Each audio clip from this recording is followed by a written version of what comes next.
नमस्ते दोस्तों, मैं आशीष पाल आप सबका स्वागत करता हूं अपने YouTube channel the study view में। आज की इस वीडियो में हम बात करने वाले हैं पास्ट इंडेफिनिट टेंस के बारे में। पास्ट इंडेफिनिट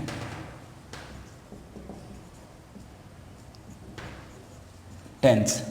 तो देखिए, पास्ट इंडेफिनिट टेंस की पहचान किस तरह से होती है, इसके स्ट्रक्चर किस तरह से होते हैं, इसको कैसे पहचाना जाएगा और किस तरह से बनाया जाएगा, उस पर हम बात करेंगे। तो देखिए, पास्ट इंडेफिनिट टेंस जो है उसमें मुख्य क्रिया के साथ हमेशा जो मुख्य क्रिया होगी उसके साथ जो है लिया, दिया, गया, इस तरह के वाक्य शब्द आएंगे। जैसे मुख्य क्रिया के साथ लिया, दिया, गया, इस तरह से आएगा। कभी भी लिया है या दिया है या गया था, दिया था, इस तरह से नहीं आएगा। है या था, थी, थे, इस तरह से कभी नहीं आएगा। ये हमेशा आएगा लिया, दिया, गया। जैसे मैंने खाना खा लिया, वह चला गया, इस तरह से सेंटेंस। मैं ये नहीं बोल रहा हूँ मैं चला गया हूँ, वह जा चुका था, वह जा चुकी थी, इस तरह से नहीं। हमेशा जब भी सेंटेंस आएगा तो लिया, दिया, इस तरह से हिंदी में मुख्य क्रिया के साथ यह लग के आएगा। तो जो सेंटेंस होगा वो हमारा पास्ट इंडेफिनिट टेंस का होगा। अब चलिए बात करते हैं कि इसके सेंटेंस किस तरह से बनाए जाएंगे। तो सेंटेंस बनाएंगे तो सबसे पहले देखिए affirmative sentence. Affirmative sentence, affirmative sentence जो होंगे तो देखिए सबसे पहले तो होगा सब्जेक्ट प्लस, ठीक है। सब्जेक्ट के साथ जो होगा वर्ब की हमेशा सेकंड फॉर्म का यूज किया जाएगा, ठीक है। और उसके बाद होगा ऑब्जेक्ट। मैंने इसके प्रीवियस वीडियो में आपको बताया कि किस तरह से हम वर्ब की फर्स्ट फॉर्म और सेकंड फॉर्म का यूज करते हैं। तो देखिए सब्जेक्ट, वर्ब की सेकंड फॉर्म और ऑब्जेक्ट। जैसे कि राम स्कूल गया, ठीक। राम स्कूल गया, अफर्मेटिव सेंटेंस यानी सकारात्मक वाक्य।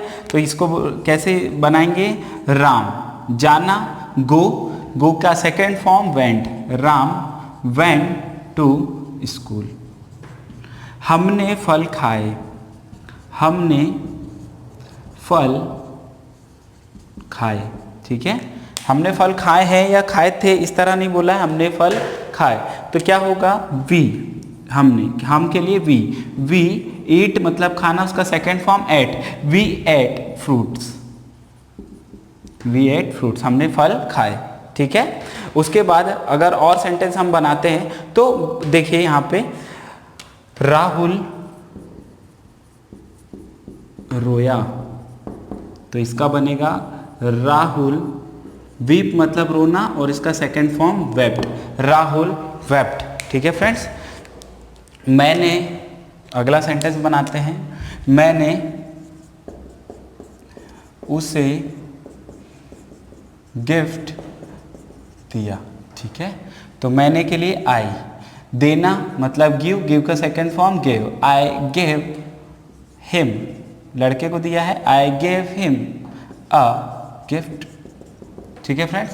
तो आप समझ रहे होंगे कि यहाँ पे जो सबसे इंपॉर्टेंट है वो है इसकी वर्ब की सेकंड फॉर्म। अब यहाँ पे इंट्रोगेटिव और नेगेटिव सेंटेंस बनाते वक्त इसी चीज का ध्यान रखना है, क्योंकि अब ये बदलने वाला है।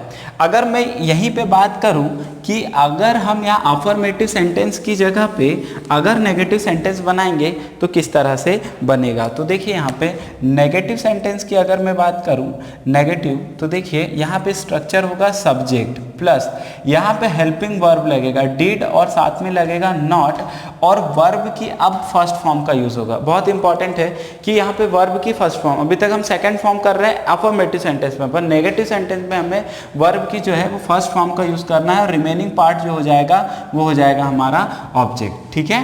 तो चलिए देखते हैं, जैसे राम स्कूल नहीं गया, तो कैसा बनेगा?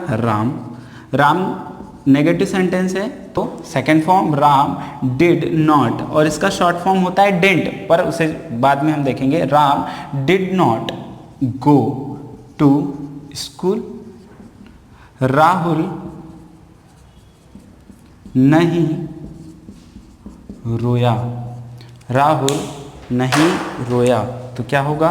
Rahul did not weep, Rahul did not weep. वे मेरे घर नहीं आए, तो वे मतलब plural, third person plural number. They did not come to my home, they did not come to my home. मैंने उसे गिफ्ट नहीं दिया, मैंने उसे गिफ्ट नहीं दिया। I did not give him a gift. ठीक, समझ में आ रहा होगा फ्रेंड्स कि यहाँ पे सबसे इंपॉर्टेंट है हेल्पिंग वर्ब डिड। डिड के साथ आपको लगाना है नॉट और वर्ब की first form. Always remember if you make negative sentence in past indefinite tense then you have to use did, and उसके साथ जो यूज करेंगे आप नॉट, और आपको ऑलवेज मेक श्योर करिए कि वर्ब की आपको ऑलवेज फर्स्ट फॉर्म का यूज करना है। तो देखिए राम स्कूल नहीं गया, नहीं गया, गया से हम समझ गए कि ये पास्ट इंडेफिनिट टेंस का है, तो राम डिड, डिड के साथ नॉट, या राम डिडंट या Ram did not go to school, Rahul नहीं रोया, राहुल डिड नॉट वीप, वे मेरे घर नहीं आए, they did not come to my home, मैंने उसे गिफ्ट नहीं दिया, I did not give him a gift. ठीक है, हिम और हर कर सकते हैं, अगर लड़की को दिया है तो हर, और नहीं दिया है तो डिड नॉट के साथ आप हर का यूज कर सकते हैं। चलिए आगे देखते हैं। नेगेटिव के बाद जो बच जाता है वो बच जाता है इंट्रोगेटिव सेंटेंस, जिसमें हम प्रश्न पूछते हैं। ठीक है, तो देखिए यहाँ पे प्रश्न पूछेंगे, जब हम प्रश्न पूछते हैं तो उस सेंटेंस को बोलते हैं इंट्रोगेटिव सेंटेंस। ठीक है, जहाँ पे हम प्रश्न पूछ रहे हैं, तो प्रश्न पूछते हैं तो ऑलवेज रिमेंबर, मैं हमेशा बताता हूँ कि जो हेल्पिंग वर्ब होती है उसको सेंटेंस के आगे पुट करेंगे, तो इसकी हेल्पिंग वर्ब क्या है? तो यह है डिड, साथ में आ जाएगा, अब क्या आएगा? सब्जेक्ट और वर्ब की ऑलवेज अब फर्स्ट फॉर्म, सिर्फ अफर्मेटिव में सेकेंड फॉर्म, उसके साथ आ जाएगा ऑब्जेक्ट, और यहाँ पे क्वेश्चन मार्क। जैसे क्या राहुल स्कूल गया? क्वेश्चन पूछा गया है आपके द्वारा, तो क्या राहुल स्कूल गया? तो यहाँ पे हमको पता लग गया कि ये गया है, तो पास्ट इंडेफिनिट, तो इसकी सहायक क्रिया did, did Rahul go to school. ठीक है, क्या वे मेरे घर आए? क्या वे मेरे घर आए? तो did they come to my home? ठीक, sorry, did they come to my home? इस तरह से हम सेंटेंस बनाया। क्या राहुल रोया? तो क्या के लिए फिर से लगा देंगे हम, यहाँ पे क्या है, क्या के लिए हम लगाएंगे did, did Rahul weep, weep मतलब रोना, और क्वेश्चन मार्क हमने इस तरह से यूज कर लिया। तो मोस्ट इंपॉर्टेंट यहाँ पे कि हम वर्ब की फर्स्ट फॉर्म यूज करेंगे और डिड हेल्पिंग वर्ब यहाँ पे यूज कर रहे होंगे। ठीक है फ्रेंड्स, तो आप जब देखें कि अफर्मेटिव सेंटेंस बनाए तो वर्ब की ऑलवेज रिमेंबर सेकंड फॉर्म का यूज करना है, और बाकी के साथ डिड, और नेगेटिव सेंटेंस बनाते हैं तो डिड नॉट, और अगर प्रश्नवाचक बनाते हैं तो वाक्य के प्रारंभ में डिड का आपको यूज करना है। तो मुझे उम्मीद है दोस्तों कि मेरे द्वारा बताई गई बातें आपको इस वीडियो में समझ में आई होगी। इस वीडियो को देखने के लिए बहुत बहुत धन्यवाद।